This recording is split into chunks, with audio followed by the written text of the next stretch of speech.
Hey, I'm Smooneychad, and this is a series where for 10 episodes, we've been trying to beat modded Kerbal space program using aircraft only. In the previous episode, we flew our plane through a wormhole leading to a completely different solar system, one of 3 solar systems orbiting the supermassive black hole, Kcalbeloh. So today's mission is to use our biggest SSTO yet to build a vessel in orbit capable of exploring that new solar system, and everything else that we'll need to explore those planets while we're there. We've got a lot to cover. Thanks to our big Sarnis mission in the last episode, we have over 18,000 signs to spin, and the most important purchase we're going to be making today is probably this right here. The Project Elu engine, the ultimate SSTO engine. This engine combines the infinite fuel and speed of the Fireflash engine with some of the space performance of a Nerve engine, though not as much, which basically means you don't need any other engine on your SSTO. It is rather large though, so now we're just going to speed up through all the tech tree purchases here because we're just really buying as many nodes as we possibly can with no real rhyme or reason. And we're left with 300 sides and an abundance of new parts to play with. The first ones we're going to be looking at, though, are these brand new 7.5 meter cargo bays, which are much larger than anything in the stock game, and this would really make for a great cargo SSTO. So that's the exact challenge that we're going to be taking on right now. Now, I want this SSTO to be basically just a crude cargo bay with engines, and originally I was going to mount those brand new Project Elu engines on the back, but as you can see, that moved our dry center of mass far too much back, which would mean it would be very unstable whenever it was empty. But if we take those off, you see we have a really well-balanced center of mass. So we're going to have to mount those engines under the wings. And given its 8 gigantic engines, it's going to be quite a challenge to do that. And also given the giant weight of this craft and the just general stubbiness of it, we're going to need some huge wings to actually get it aloft. And here's the wings that I ended up coming up with, completely just built out of these smaller wing parts clustered together. And this is the first of a few cargo bay expansions on this craft because it turns out you actually don't need that much liquid fuel for those engines that we just bought, the Project Elu engines. They're very efficient, 500 ISP I believe in a vacuum, so it's better than any other chemical engine in the game, but not as good as the regular old Nerve nuclear engines. We're going to give the wings a little bit of initial angle of attack built into them there, and then correct the engines there till they're still going straight. And of course we're going to need some very big horizontal stabilizers and some pretty big vertical stabilizers for that matter, and even bigger elevators. Everything on this is going to be pretty much the max stock size of things, and then a little bit added to that. Here we're adding our ailerons there, which are just going to be a whole big row of some of these smaller elevon sections there, which I'm not calling them elevons, that's just the part name. And with the massive landing gear and stuff done off camera, that's basically the finished first version of the SO-15 Rock, which is named after a mythological humongous bird, which I figured was pretty fitting since we name things after birds. And as you can see, we actually begin the takeoff with the engines in wet mode, much like the Rapier wet mode, where they're actually eating up liquid fuel. They're really efficient though, so that doesn't matter as much, but once we get up to a good speed, we're going to switch those back over to air breathing. But on this flight, we didn't exactly make it to that point. Yeah, it kind of ripped apart, and all of the engines turned into intercontinental ballistic cruise missiles. They're nuclear, by the way.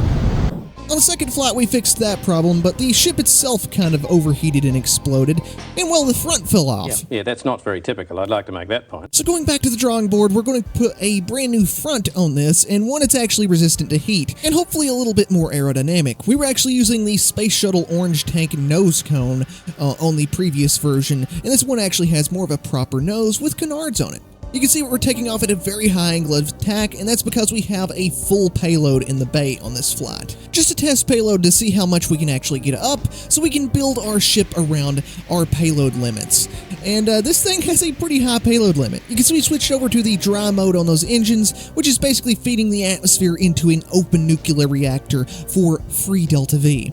And you can see our payload is pretty ridiculous. We have 11 fully fueled 36-ton jumbo tanks in here, so 396 tons, and we probably could have got even more up if we tried. Pretty respectable, but there is a slight problem. This is completely drone powered with no crew at the point, so we actually have a full plasma blackout for most of the re-entry, making it really hard to direct where we're actually going.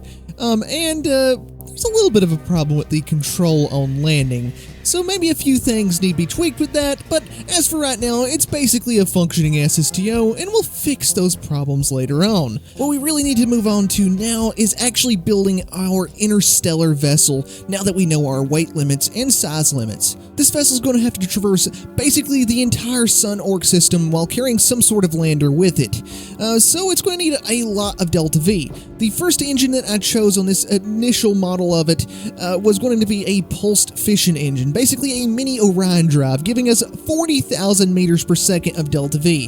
And this thing looked really, really cool, and I spent a lot of time on it. I was really excited to push this one into the actual episode, but it just had far too many flaws. It was too complex, way too expensive, time-consuming to operate, and didn't have an integrated landing system at all. So I ended up going back to the drawing board and coming up with something a little more straightforward and a little bit more realistic, I like to think. We're basing it on the Endurance from Interstellar and a little bit of Discovery 1 from 2001: A Space Odyssey, like a combo between those two. This is the core of the vessel, and it's going to have two arms connected by this truss right here, so Kerbals can pass through.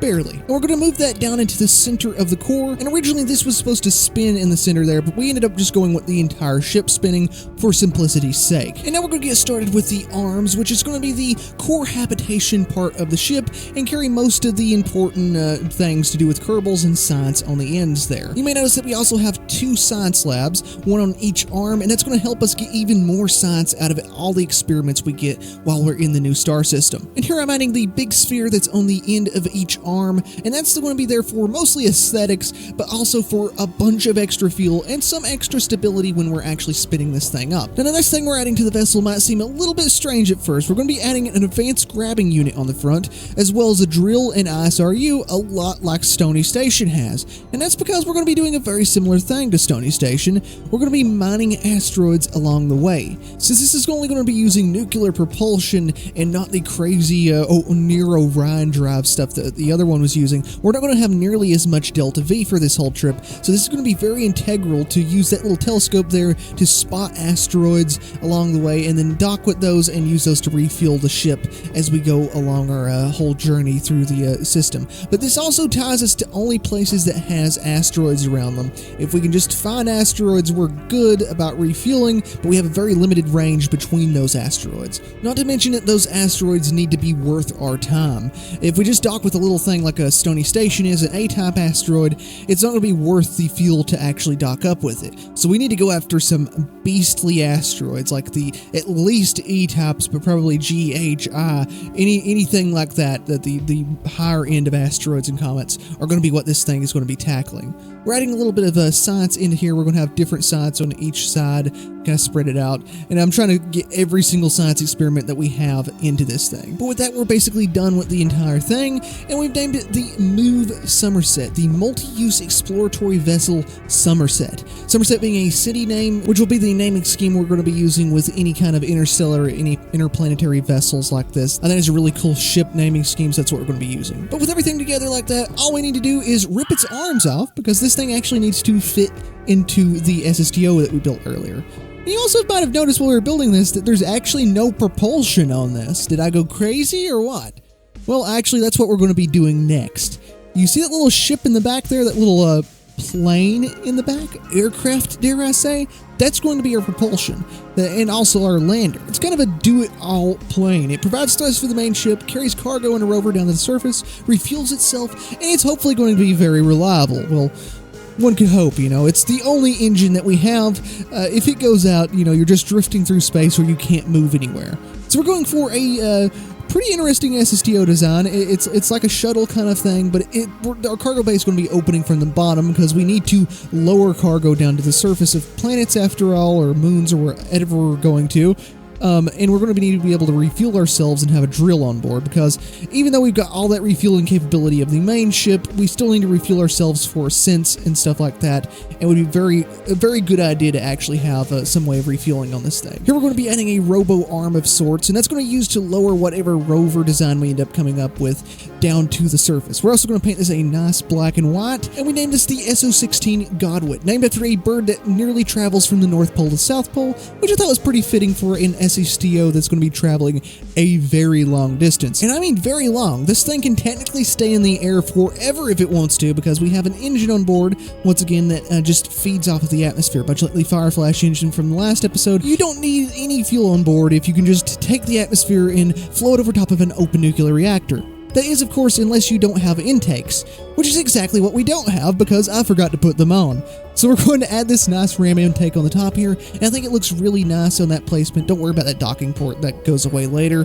And we're going to be taking off of our little ramp here, and as you could probably tell, we have a little bit of trouble flying and maneuvering at low speed, so we might need to add some stuff to this to fix that later on. But for right now, we're just going to do a quick run to see how much Delta V we get once we're in orbit, and all we need is basically just enough to get to orbit and dock up with the Somerset, and we have plenty enough for that. So we're just going to turn around and see how this thing does on re-entry now, and I love the way that this looked on re-entry. It was literally perfect. It reminded me of the Starship re-entry video that came back. It looked really, really cool, and I love that. But here we're going to actually try to land this thing, and as per usual with our landings, it goes completely according to plan, and nothing goes wrong whatsoever.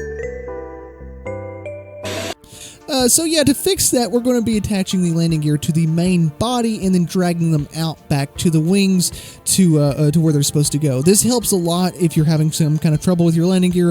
Attach them to the main fuselage of your plane first and then drag them out. That makes them a lot more structurally sound and doesn't put so much pressure on your wings. That's kind of cheating, but it's Kerbal Space Program. Have at it. And with that, the SO-16 is basically done, and we're going to turn our attention to what's going to be going inside of it, the actual rover. And for that, we're going to be using one of my favorite parts ever, the Mark II lander can in rover mode. And naturally, we're going to be building a rover. But partway through making this, I had an epiphany. Rovers are aircraft, so we're going to turn it into a helicopter. So to actually make this work with the top docking system that we have, we're going to add a little arm that raises our rotor up to the center of the helicopter and folds it back down when it's not in use. And just because I hate myself, I also made this a single rotor design, which is approximately 1,000 times more difficult to make stable. But we got it working, and as long as you lock up all of the robotics and make sure they're really well locked beforehand, this takes off like a breeze. And we've got the actual rotor tilt angle linked to the main throttle here, though it's not linked really well, so we've just got to like really barely touch the throttle to make this go up and down, ascend and descend. So we're going to show the maneuverability of this, which is really, really good, actually. It's just not going to be the speed demon of helicopters, because single rotors, like in real life, have a problem with tilting to one side or the other whenever they're going at high speed, since one of the rotors is also moving into the air, so one side gets more lift than the other, and they tilt all around, which is really hard to compensate for in KSP. Not so much in real life, there's solutions to it, but it's very hard to compensate for in KSP, and that's what makes them so difficult. You can kind of see me fighting it here. Let me know if you'd like a full helicopter tutorial. Let me know in the comments. I get enough of them, I'll try to do one. I love making helicopters in KSP, and I've learned a lot over my time making them.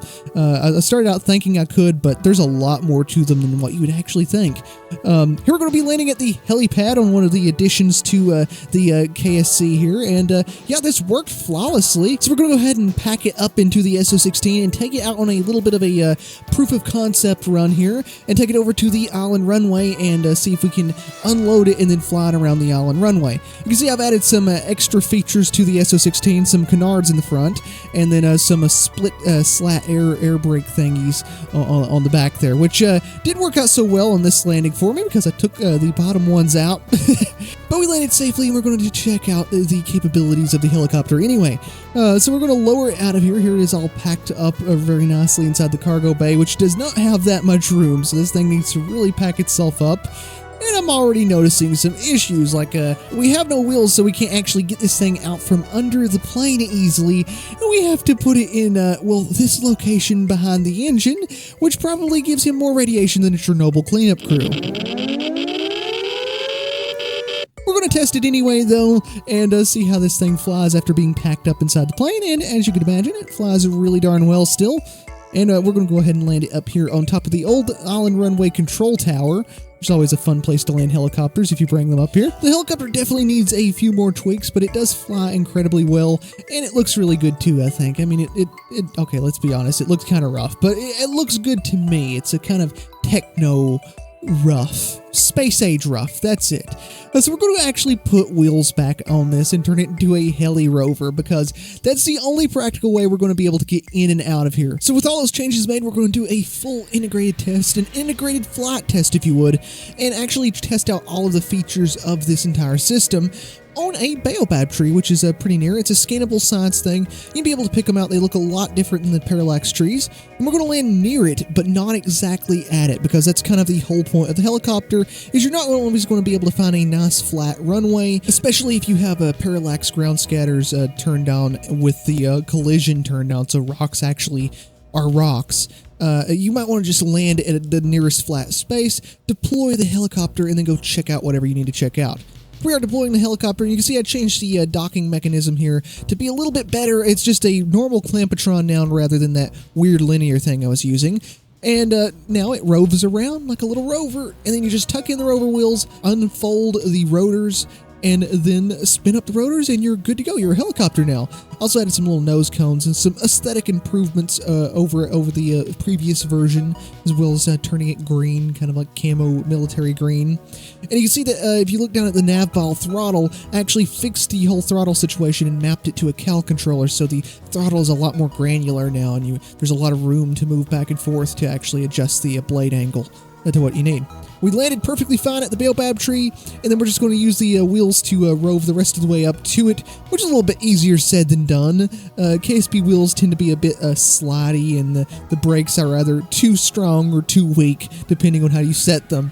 So we did finally get close enough to the tree to actually scan it with the little scanner arm that we have, which takes an absolute century to unfold and scan, but we did get that. So pretty much called the test here that it was approved. Everything seemed to work exactly as intended, and all it's left to do now is to put all the pieces together. And before we do that, we're going to go ahead and use our fortune that we got from that billionaire we took to Sarnas and upgrade everything around the KSC to maximum. I think I literally maxed everything out around the KSC, so we have a full level 3/level 4 center. And while I was at it, I went ahead into the administration building and basically maxed out this strategy to give us a 25% discount on everything that we launch, which is going to be really helpful. Round Range is also now officially a launch site, meaning we get full funds back from it, and we can even launch from it. And speaking of launching, wasting no time, we're going to be doing our first official launch of the day. This will be the first thing that's actually remaining in orbit and the first part of our ship. We basically launch in afterburning mode, that's basically what it is, and then we switch over once we have enough speed to the air breathing mode, infinite fuel mode, to gain most of our orbital speed. Of course, on board we have the Move core, which weighs about 200 tons, so it's not maxing out our cargo capacity, but it's getting pretty darn close. And something you might not notice on screen is that this thing takes an absolute century to get to orbit. One, because my game's running so slow with so many parts, and two, because it's just a very slow kind of ascent SSTO. It does have a little bit of torque once it's actually in space, but we got the Move core safely into orbit, around 100-kilometer orbit here, and the SO-15 rocket is just going to do like a backflip basically, and then burn retrograde and come right back down to the KSC, hopefully. Because basically the KSC is the only place that's going to be able to handle this thing, especially farther along in the video. Right now we just have the one runway, which is slightly worrisome, but we quickly forget our worries as soon as we run across these beautiful God rays coming through the black rack clouds into the scatterer atmosphere. It's beautiful.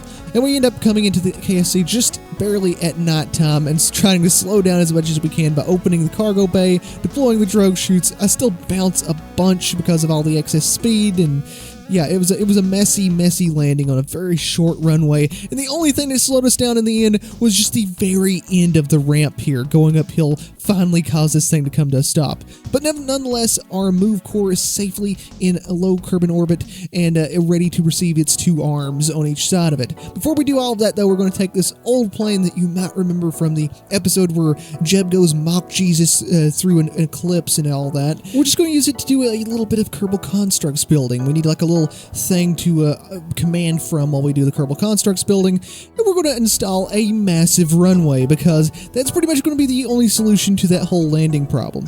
It's going to go over here to the opposite side of the KSC from our current runway, and we're going to build a nice little road, connect it all up, of course, because we don't want this, looking all like disconnected and unrealistic. You wouldn't want that.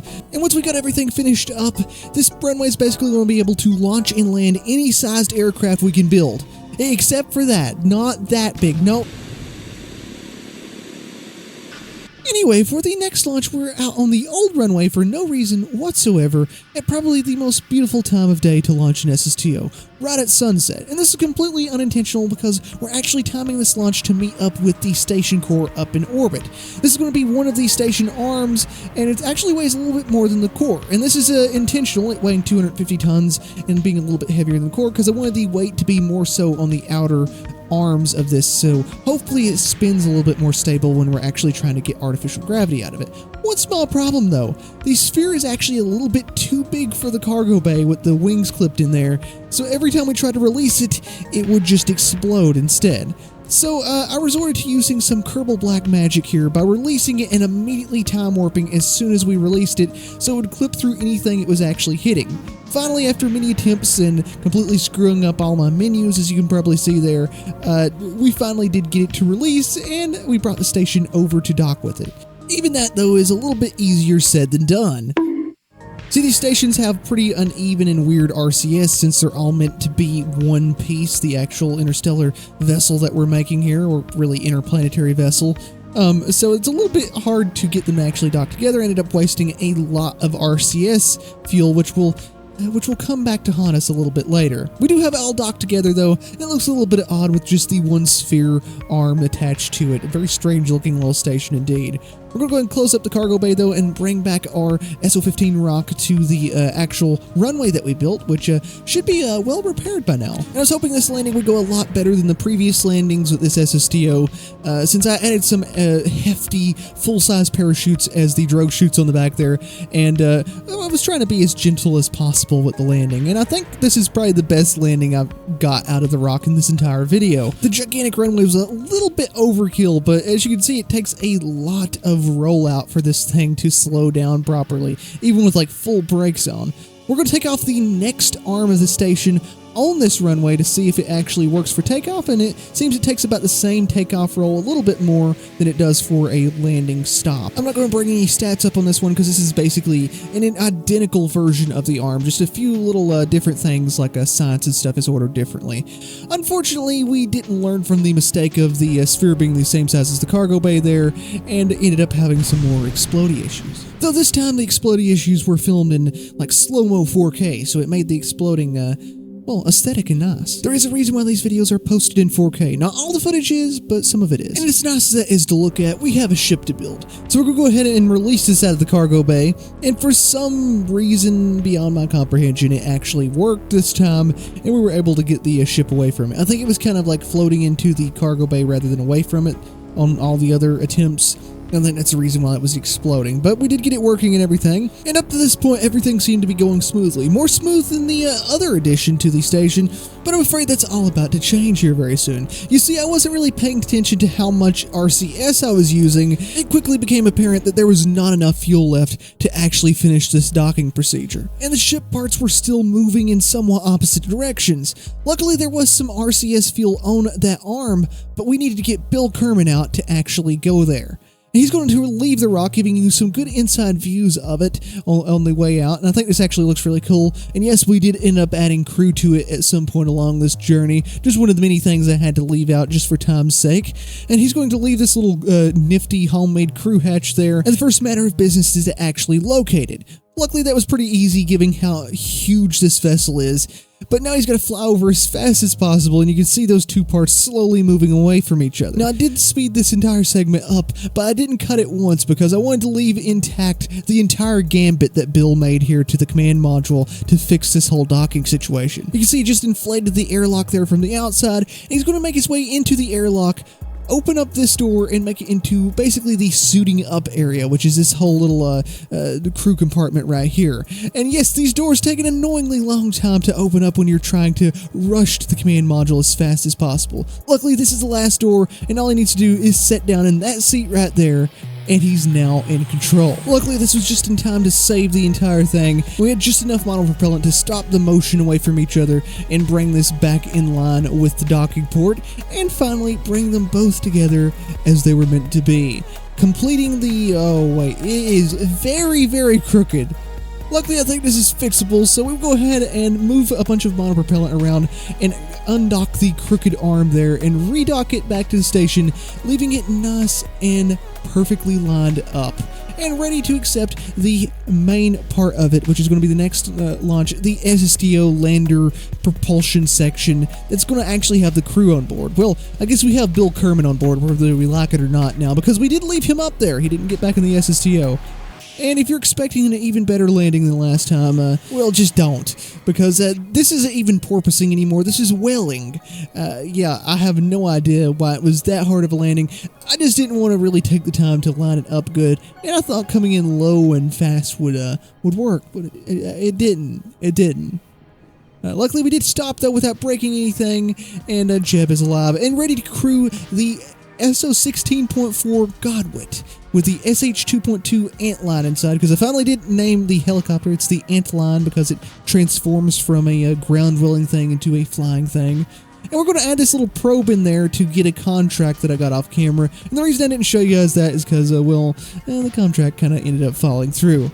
Here's a neat rain launch of the SO-16 Godwit, which should be able to bear about anything. This thing is meant to fly on hostile alien worlds and completely get away with it and then go become the propulsion section for the move Somerset. So yeah, it's supposed to be tough. So rain launch is no issue for this, and after a long ascent, we line ourselves up at the station and rendezvous in style. Now we've got most of the crew that we're going to be taking here on the Godwit with us. Luckily, we actually have 2 extra crew compartments thanks to the little helicopter in the cargo bay. And we go ahead and line it up with the back docking port, the one opposite to the claw on the front, and that's going to be where this thing lines up to. Easier said than done, though. For some reason, the control on the SO-16 Godwit there was just not what I was expecting or something, and I just had such a difficult time actually getting it to dock to the station. And it took so long. But finally, with the aid of the docking port camera, eventually we did actually get them lined up and docked together, as you can see here. That little docking cam on the docking port really helps a lot with that. But with that together, we have the entire move Somerset locked in together, and it's almost ready to go. And I say almost because we forgot to put any cargo in this thing, and we need a new shipment of monopropellant if we have any hope of lining up with asteroids or doing anything once we get to Sarnus. So we're going to have to head back to the spaceplane hangar and build yet another craft. This is going to be a modified version of the SO-16 Godwit called the SO-16.5C, the cargo version. It's going to reflect that on the little numbers under the windows there, and having a yellow tail fin so we can kind of distinguish it from the other one. This is kind of an emergency flight because we needed one more crew member, and we needed the cargo and a bunch of extra RCS fuel, obviously. So we're going to go ahead and launch this, try to line it up with the station on the first try. Even with this last launch here, I still didn't get them lined up on the first try, and it took many attempts going around Kerbin to actually get a good rendezvous with it. We're actually going to get Bill out here, again out the same door that he came in through just a minute ago. He's going to go over to the cargo SSTO that we just sent up and grab one of these docking ports and do a little trick in the build mode here to actually get the docking port over to where it needs to be. He's going to start moving, grab the docking port while it's still in range, and then carry it over to the ship with him and quickly place it down for safekeeping. Once we actually get stable, we're going to move it to where it's supposed to go, and then this is going to be like a little emergency docking port to connect this emergency cargo mission to the station. And with both space planes connected there, this thing ended up being a sci-fi thing of beauty. I mean, I love this, and it's probably going to be the biggest thing we build in orbit with everything here for quite a long time. Here we're going to transfer over all of our cargo, and if you're saying that's some very random stuff, it is, and I always end up using at least some of it, especially the Sepatrons. They're very, very handy for sticky situations. Here we're going to go ahead and leave the Somerset, though, and land our cargo SSTO with one crew member left on board, because we did transfer some crew over as well. We want that thing to be very well crewed and have plenty of scientists on board. We're actually going to land this over at round range for a change, since we just kind of landed it haphazardly wherever we could get it to. Doesn't really matter, this thing has basically infinite fuel. And actually the Godwit seems to fly very, very good, and I was very pleased by that, given, this is going to be the thing that we're landing a bunch in the following episodes after this. So we line it up straight down the runway here at round range, and we're going to go ahead and bring her down nice and easy for a good buttery landing, and you know, it's still going to go haywire over to the left. But isn't that just KSP will physics for you? Anyway, back up in orbit, we need to get a transfer over to Sarnis, which is going to cost a pretty penny to actually do, over 2,000 meters per second of delta V. But worry not, in this ship we have over 9,000 meters per second of delta V, which should be plenty enough to get there and refuel at an asteroid before dropping this thing into the wormhole and heading to our destination. And here we are leaving Kerbin and spinning as we go to provide artificial gravity for the crew so they don't turn into Kerbal mush on their many years journey ahead of them. A journey that's going to take at least 2 more parts to fully showcase to you, because this is some of the coolest stuff I've ever done in Kerbal Space Program. And there's no way I could condense all of that coolness down into one episode. So we'll see you in part 2.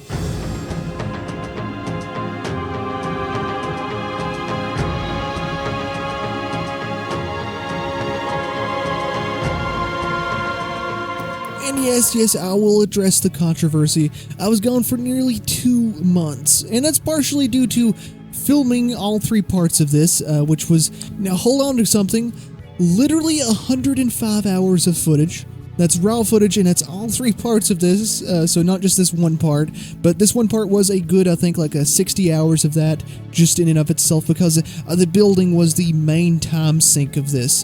The building took so long, and this video is heavily condensed, even though it is literally 30 minutes long. To add to this, right around the time that I stopped filming and finished everything up, I did go on a completely unexpected vacation, which completely threw me off for a little bit. I think we're back on it now, though, and videos should be coming out weekly, bi-weekly, depending on how long it takes to edit the rest of the footage here, but I'm so excited to show you guys the rest of this mission. This is the most fun I've had in KSP ever, period. Hard stop there. The most fun I've ever had in KSP. It's been a ball, this entire mission. I love the Kcalbeloh mod. So I hope you guys will keep tuning in and forgive me for my long extended absence there. I have a bunch of plans and a bunch of things coming up even after this series, not to mention hopefully a PC upgrade soon, taking me from a laptop, which I currently use, to an actual proper gaming PC, which should be able to run things at better than 10 FPS for all of the footage here, which would probably take that 100 hours of footage and turn it into a much more reasonable amount of time if it wasn't running at 10 FPS. So that's the hope. Should speed up production whenever that happens. Not sure when it actually will, but we've got a bunch of plans, like I said. So thank you guys for 10,000. Kind of consider this a impromptu 10,000 subscriber special. Thank you guys for watching so much. Hope you enjoyed the screenshots playing while I was yapping around. This is a very tired, sleep-deprived Smooneychad out.